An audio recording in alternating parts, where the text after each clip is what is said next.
Olá pessoal, sejam bem-vindos para a nossa segunda aula do segundo bimestre, continuando aí no nosso assunto da nossa segunda unidade do livro, né? Falando de teoria, sobre a evolução da vida, sobre o surgimento dos seres vivos. E hoje nós vamos falar das teorias que inclusive deram origem às teorias que são mais aceitas hoje, que é a teoria que é chamada de darwiniana. Apesar que a gente vai descobrir na aula de hoje que não foi só Darwin que criou essa teoria, né? Vamos ver que foi um conjunto aí de estudos dele e também de outros cientistas. Então, sem mais delongas, vamos para a primeira parte da nossa frase, para a abertura aí da nossa atividade. Lembrando, galera, que as atividades elas valem nota e elas também valem frequência. Então, não vacile, pegue aqui o seu primeiro pedaço da sua frase, vá lá e faça a atividade. Primeira parte é as teorias criadas por Darwin e Wallace. Vamos lá? Então, vamos dar seguimento. Hoje vamos falar sobre as teorias evolucionistas de Darwin e Wallace e também vamos falar sobre árvores filogenéticas. Vamos entender já já o que é isso. Primeira coisa, gente, darwinismo, como é conhecida essas teorias? Apesar de ser conhecida por esse nome de darwinismo, a gente vai ver que as teorias, né, que deram origem às teorias mais aceitas atualmente para o surgimento e evolução dos seres vivos, apesar dela ser conhecida como darwinismo, ela não foi criada apenas por Darwin. Dois pesquisadores, na realidade, que contribuíram muito para o surgimento dessa teoria que ficou conhecida como darwinismo. Foi Charles Darwin e também Wallace. Tá? Vamos falar sobre esses dois cientistas e as contribuições que eles fizeram. Os dois, de forma independente, eles nem estavam trabalhando juntos e mesmo assim eles chegaram às mesmas conclusões sobre a evolução biológica.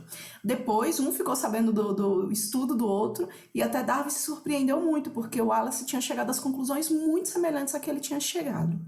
E isso daí foi decisivo para o entendimento da existência da diversidade de seres vivos que a gente tem hoje, né? Então, como já falamos na última aula, a biodiversidade é uma coisa que gerava curiosidade e esses cientistas chegaram a conclusões muito semelhantes.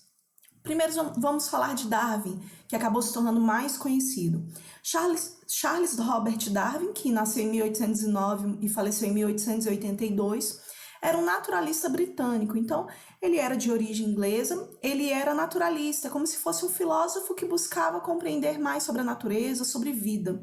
Então, era chamada naquela época de naturalista. Naquela época não tinha esse negócio de biólogo, químico, eram filósofos naturais que estudavam vida, fenômenos físicos e químicos relacionados à vida também.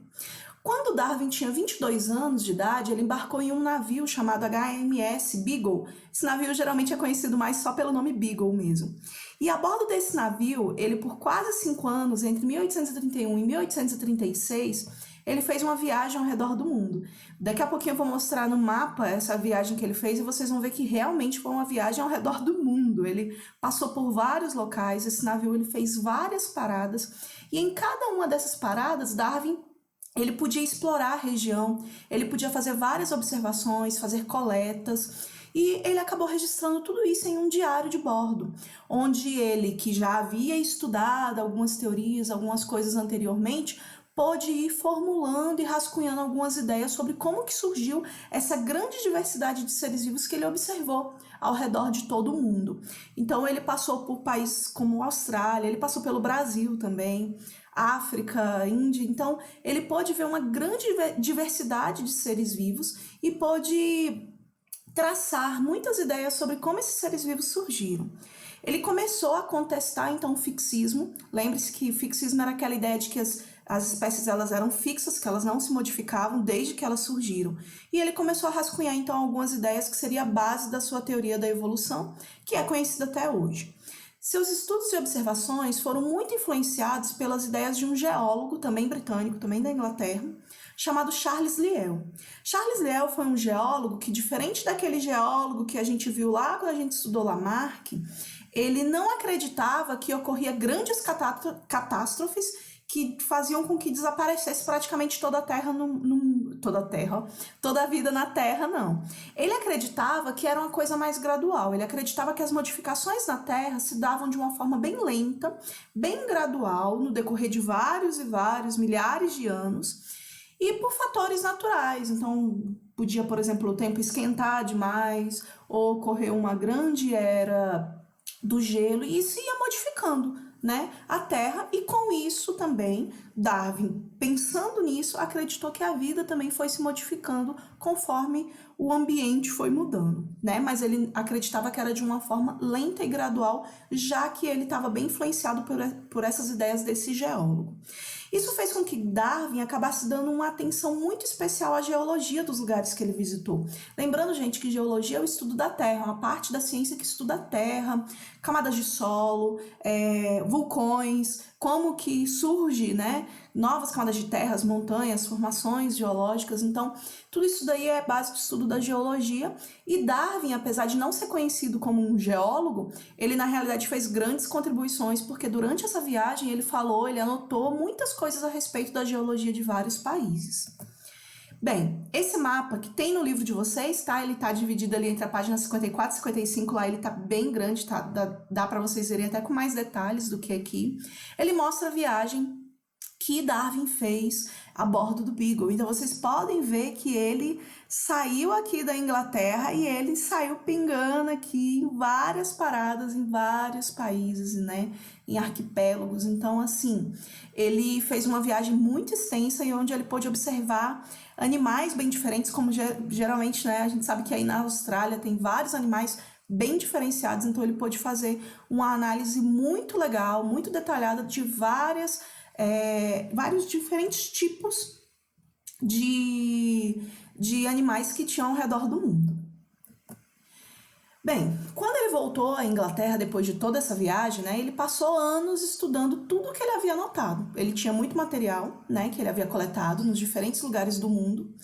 E em 1838, ele leu um ensaio, né, um estudo, escrito por um economista britânico chamado Thomas Malthus. Esse economista, ele defendia a ideia de que havia um descompasso entre o crescimento da população e a produção de alimento. Ele, inclusive, explicava que esse descompasso é que gerava a grande fome, né, que assolava boa parte da humanidade. Principalmente nesse período, havia uma grande diferença, a população estava crescendo muito e a produção de alimento não era a mesma coisa. Então, tinham muitos países, principalmente, né, como sempre ocorre até hoje, locais onde há poucos recursos financeiros, a fome acaba assolando aquela população.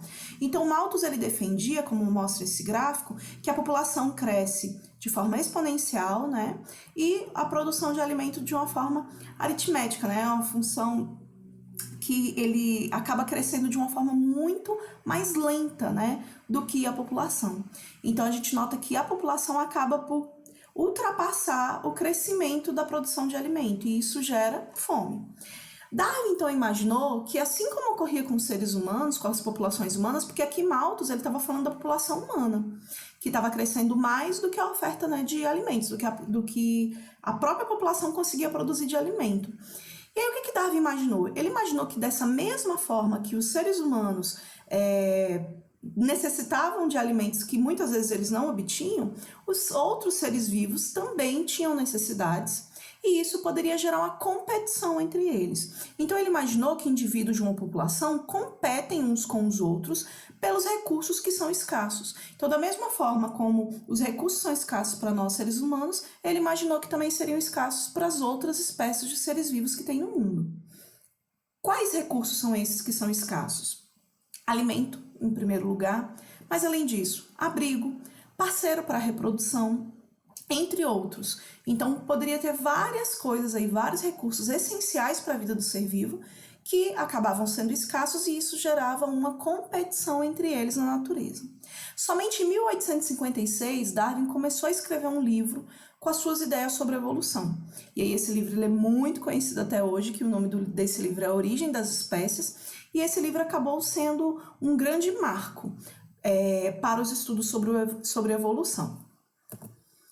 Bem, Wallace foi o outro cientista que também chegou a conclusões muito semelhantes a Darwin. Alfred Wallace, que nasceu em 1823 e morreu em 1913, também era um naturalista britânico também, e ele também realizou longas viagens nas quais ele fez várias observações, e isso levou ele a refletir, entre outros assuntos, também sobre a diversidade dos seres vivos. Entre os anos de 1848 e 1862, ele viajou à Amazônia, ele viajou ao arquipélago malaio, então várias ilhas, né, onde geralmente a vida ali nas ilhas são bem variada e às vezes ilhas muito próximas têm seres vivos mais parecidos, então isso daí gerou uma reflexão nele também. Nesse período ele acabou escrevendo suas ideias sobre ancestralidade comum e evolução biológica. Ideias essas que são extremamente parecidas com o que Darwin estava já colocando ali em seu livro. Em uma carta endereçada a Darwin, o Wallace entrou em contato com ele e relatou as suas ideias sobre a evolução. E Darwin acabou se espantando com a semelhança entre os estudos e trabalhos do Wallace. Então eles nem estavam trabalhando juntos, eles não viajaram juntos, mas mesmo assim chegaram às mesmas ideias. Em 1858, os dois naturalistas, ou seja, Darwin e Wallace, com a ajuda de outros pesquisadores da época, divulgaram suas ideias em Londres, né? Teve um evento onde eles puderam fazer essa divulgação.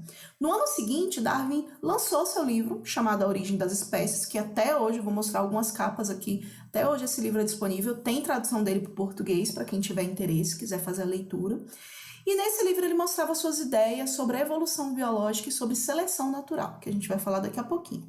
Wallace continuou sua viagem pela Ásia, fez vários estudos sobre biogeografia, que é uma área da ciência que estuda a distribuição dos seres vivos pelo planeta. Então ele continuou seus estudos e ele contribuiu muito com Darwin, quando eles puderam trocar essas figurinhas, trocar essas ideias, né? Então muito do que Darwin escreveu estava também ali o trabalho que Wallace realizou. Bem, segunda parte da nossa frase, da nossa atividade é o seguinte: foram revolucionárias para a compreensão. Continuando, a teoria de Darwin e Wallace, né? Em sua teoria, Darwin e Wallace, eles admitem que os indivíduos de uma população não são idênticos. Então, eles acreditavam que toda população de ser vivo, assim como nós, seres humanos, nem todos são iguais. Sempre no meio de uma população tem alguns seres vivos que nascem diferentes. Às vezes, até mesmo tem seres vivos que nascem com uma certa mutação genética que ocorre ao acaso.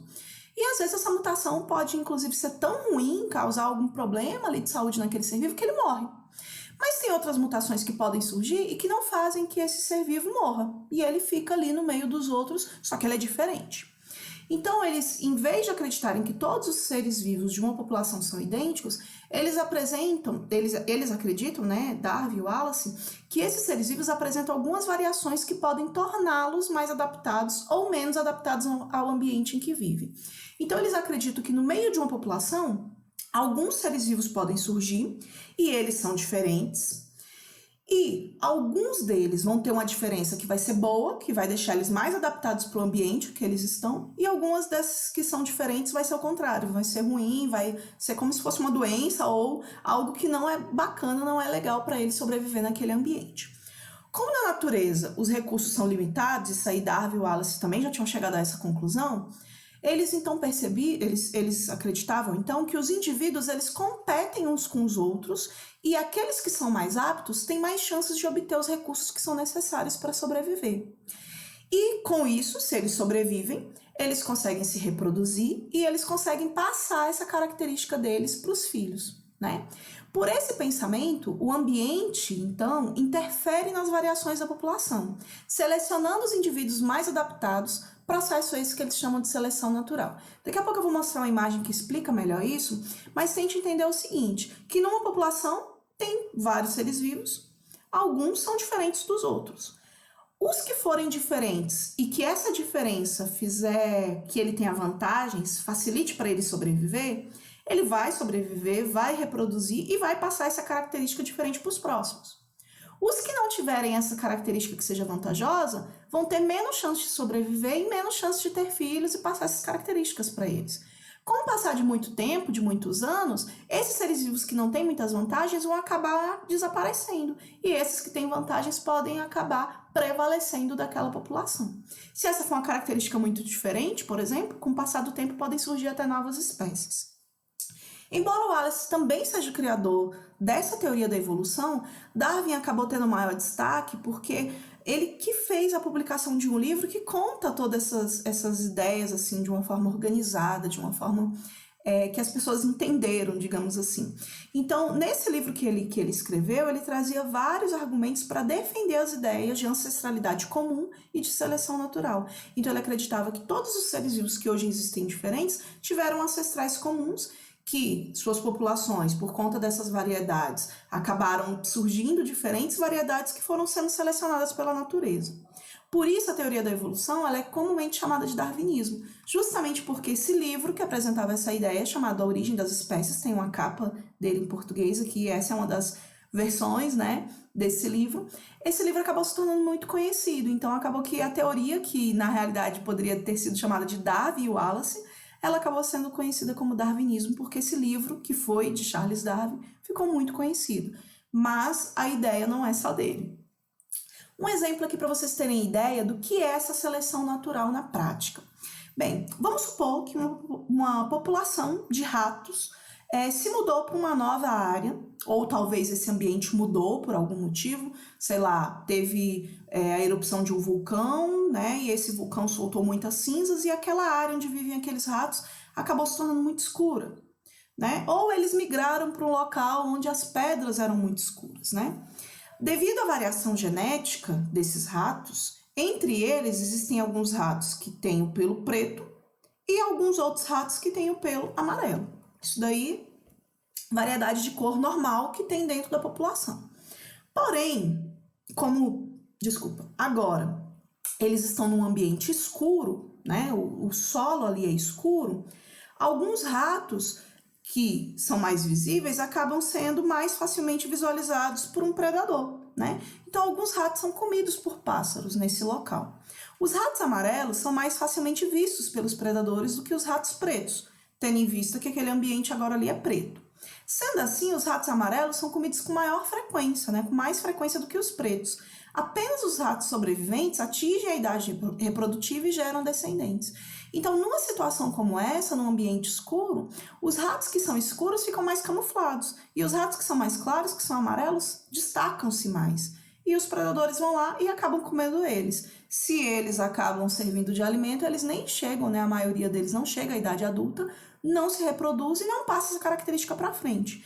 Em compensação, os ratinhos pretos vão conseguir sobreviver com mais facilidade, chegar à idade adulta e gerar descendentes também pretinhos, porque essa característica genética eles possuem. Os ratos se reproduzem criando a próxima geração. Como os ratos pretos tinham mais chances de gerar descendentes que os ratos amarelos, a próxima geração tem uma fração maior de ratos pretos do que a geração anterior. Talvez no decorrer de muitos anos isso daí acontecendo, os ratos amarelos desapareçam e os ratos pretos predominem, né? Então, isso daí é um exemplo de uma seleção natural. Em seu livro, Darwin, né, ele apresentava duas ideias principais. Primeira, de que todos os organismos descendem de ancestrais comuns. Então, todos os organismos vinham originalmente de um ancestral comum e, conforme foi tendo essa seleção natural, foi ocorrendo essas variedades. E que a segunda ideia que ele defendia no livro é que a seleção natural é o principal agente que atua sobre as variações dos indivíduos. Darwin baseou-se nas espécies também criadas pelo ser humano, ele usou essa comparação. Alguns animais domésticos e vegetais cultivados ainda tinham seus representantes em estado selvagem.